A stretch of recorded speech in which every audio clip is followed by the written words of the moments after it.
ஏசாயா தீர்க்க தரிசன புத்தகம் 40:1-2 என் ஜனத்தை ஆற்றுங்கள் தேற்றுங்கள். ஆண்டவர் என்ன சொல்கிறாரு? என்னுடைய ஜனங்கள் எப்படி இருக்கிறாங்க?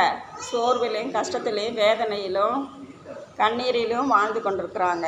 அவங்கள என்ன பண்ணுங்க? நீங்கள் ஆற்றுங்கள் தேற்றுங்கள். எருசலேமுடன் பட்சமாய் பேசி அதன் போர் முடிந்தது என்றும் அதன் அக்கிரமம் நிவர்த்தியாயிற்று என்றும்.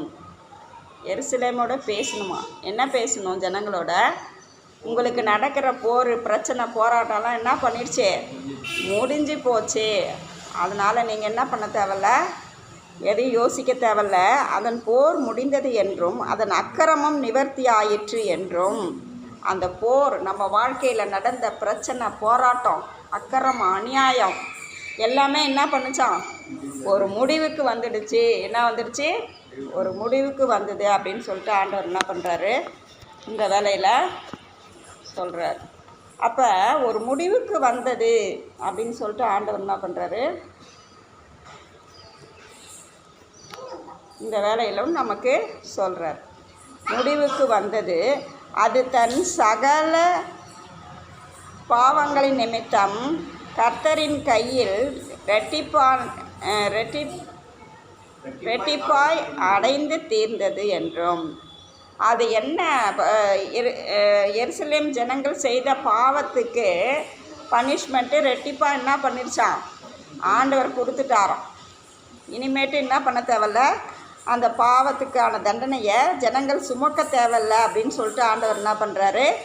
அடைந்து தீர்ந்து விட்டது என்றும் அதற்கு கூறுங்கள் என்று உங்கள் தேவன் சொல்லுகிறார். யார் சொல்கிறா? தேவனே சொல்கிறார். நீங்கள் என்ன பண்ண தேவையில்ல, உங்கள் பிரச்சனை எல்லாம் ஓஞ்சிருச்சு. உங்கள் போராட்டம், உங்கள் கஷ்டம், உங்கள் நிந்தனை எல்லாம் மாறிப்போச்சு. எல்லாத்துக்கும் ஒரு என்ன வந்தது? உங்கள் வாழ்க்கையில் நடந்த போரெல்லாம் என்ன பண்ணிடுச்சு? முடிந்து போயிடுச்சு. அதுக்கெல்லாம் என்ன பண்ணுங்க? நீங்கள் அக்கிரமெல்லாம் நம்மளை விட்டு என்ன பண்ணுச்சு? நிவர்த்தி ஆயிடுச்சு அப்படின்னு சொல்லிட்டு ஆண்டவர் என்ன பண்ணுறாரு? சொல்கிறார். அப்போ இனி நம்ம வாழ்க்கையில் ஒரு மகிழ்ச்சி, ஒரு சந்தோஷம் நம்ம வாழ்க்கையில் நிலைக்கும்னு சொல்லிட்டு ஆண்டவர் சொல்கிறார். ஏன்னா நம்ம பண்ண பாவத்துக்கு தண்டனை நமக்கு ரெட்டிப்பாக நமக்கு என்ன பண்ணிடுச்சு? ஆண்டவர் கொடுத்துட்டார். வாழ்க்கையில் நம்ம அனுபவிச்சிட்டோம். கஷ்டங்கள், பாடுகள், நமக்கு நிந்தைகள் என்ன பண்ணுது? ஒன்று பிசாசினால் நமக்கு என்ன வருது? பிரச்சனை, போராட்டம் வருது. ரெண்டாவது, பிசாசுக்கு நாம் இடம் கொடுக்கறதால என்ன பண்ணுது? போராட்டம், பிரச்சனை வருது. அப்போ அந்த நாம் செய்கிற தவறுகள், பாவங்கள் எல்லாம் அதுக்கான பனிஷ்மெண்ட் எல்லாம் ஆண்டவர் கொடுத்து முடிச்சாச்சு. இனி எந்த ஒரு பிரச்சனையும் இல்லை. எல்லாமே நம்ம வாழ்க்கையில் போரெல்லாம் நடந்து முடிஞ்சு போச்சு. இனி நம்ம வாழ்க்கையில் என்ன தான் இருக்குது? ஆசீர்வாதம் தான் இருக்குதுன்னு ஆண்டவர் என்ன பண்ணுறாரு? நமக்கு சொல்கிறாரு. அப்போ நாம் என்ன பண்ணணுமா?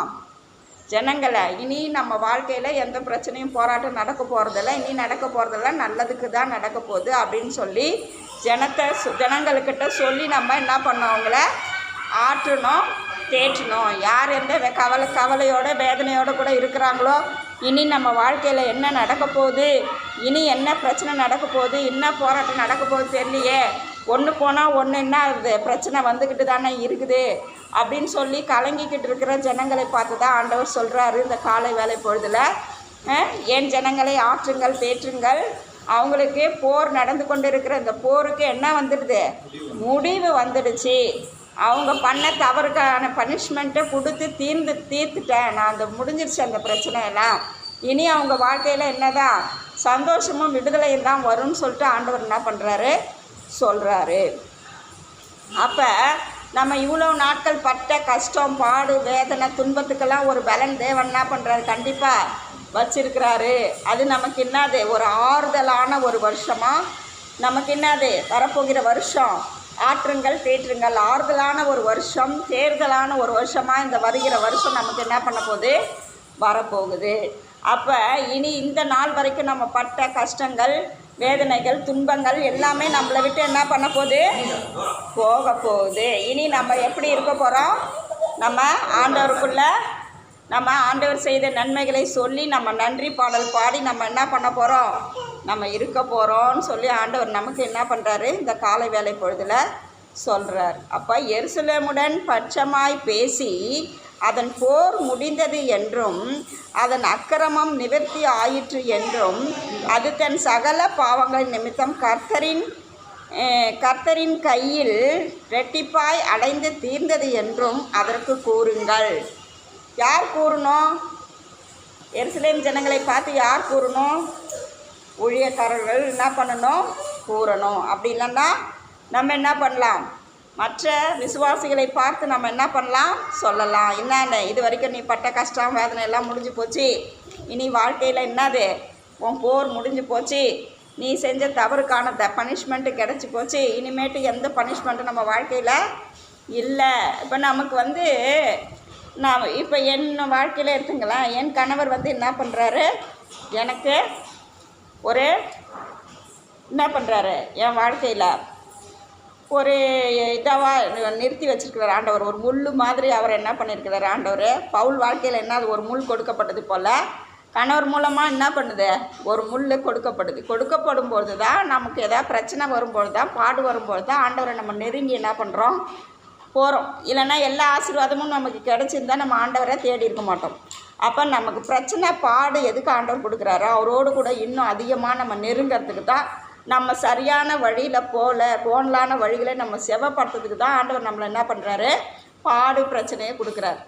அப்போ இதெல்லாம் கொடுத்துட்டேன், அவனுக்கு எல்லாம் முடிஞ்சு போச்சு, இனி உன் வாழ்க்கையில் சந்தோஷம்தான், நிம்மதி தான், விடுதலை தான் சொல்கிறாருன்னா அவர் ரூட்டுக்கு நமக்கு என்ன பண்ணிட்டோம், கரெக்டாக நம்ம வந்துட்டோன்னு அர்த்தம். அவர் ரூட்டுக்கு வர்ற வரைக்கும் நம்மளை என்ன பண்ணுவார், சரி பண்ணுவார். அவர் ரூட்டுக்கு நம்ம வந்துட்டோம்னா அந்த பிரச்சனை போராட்டம்லாம் தானாக என்ன பண்ணுவார் ஆண்டவர், நிவர்த்தி செஞ்சிடுவார்.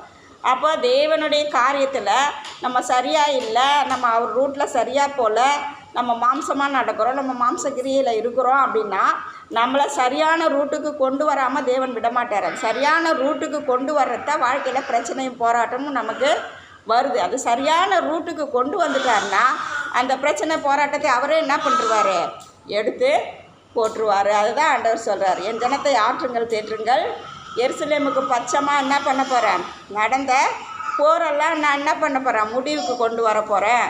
அவங்க செஞ்ச பாவத்துக்கான பனிஷ்மெண்ட்டை கொடுத்து தீர்ந்துக்கிறேன். இனி அவங்க வாழ்க்கையில் என்னதான் அவங்கள என்ன பண்ண ஆறுதல் தான், அவங்களுக்கு தேர்தல் தான் சொல்லி ஆண்டவர் என்ன பண்ணுறாரு, சொல்கிறார். அப்போ நம்மளுடைய வாழ்க்கையில் நமக்கு நடந்த பிரச்சனை போராட்டம்லாம் மாறி நம்ம என்ன பண்ண போகிறோம், ஆறுதல் அடைய போகிறோம், தேர்தல் அடைய போகிறோம்னு சொல்லி இந்த கால வேலை பொழுதில் நமக்கு தேவன் சொல்கிறாரு. இப்போ இதுக்காக நம்ம ஜெபிக்கலாமா? ஸ்தோத்திர ஆண்டவரே, அப்பா உண்மை நன்றியோடு கூட நம்ம துதிக்கிறோம். அப்பா இந்த வேலைக்காய் நன்றி செலுத்துகிறோம். இதோ எங்களை தாழ்த்தி அர்ப்பணிக்கிறோம் ஆண்டவரே. அப்பா ஸ்தோத்திரம் ஆண்டவரே. இதோ என் ஜனங்களை ஆற்றுங்கள் தேற்றுங்கள் என்று சொல்லி இருக்கிறீரப்பா. இதோ என் ஜனங்களுக்கு வருகிற போர் எல்லாம் முடிந்து விட்டது. அப்பா ஸ்தோத்திரம், அவர்கள் செய்த பாவங்களை இரட்டிப்பான அப்பா ஸ்தோத்திரம் இரட்டிப்பாக கொடுத்து பாவங்களுக்கு தண்டனை இரட்டிப்பாய் கொடுத்து தீர்ந்து விட்டது என்று சொல்லியிருக்கிறீங்க அப்பா. இனி அவர்களுக்கு ஆறுதலான வருஷம், தேர்தலான வருஷம் என்று அப்பா நீங்கள் சொல்லியிருக்கிறீங்க ராஜா.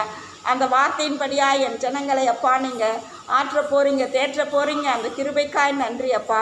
இந்த வார்த்தையை நீர் எங்களுக்கு கொடுத்ததற்காய் நன்றி. இதோ எங்கள் கோணலான வழிகளை செபை பண்ணினீரே, கரடு முரடான பாதைகளை சரி பண்ணினீரே, அதற்காய் நன்றி அப்பா.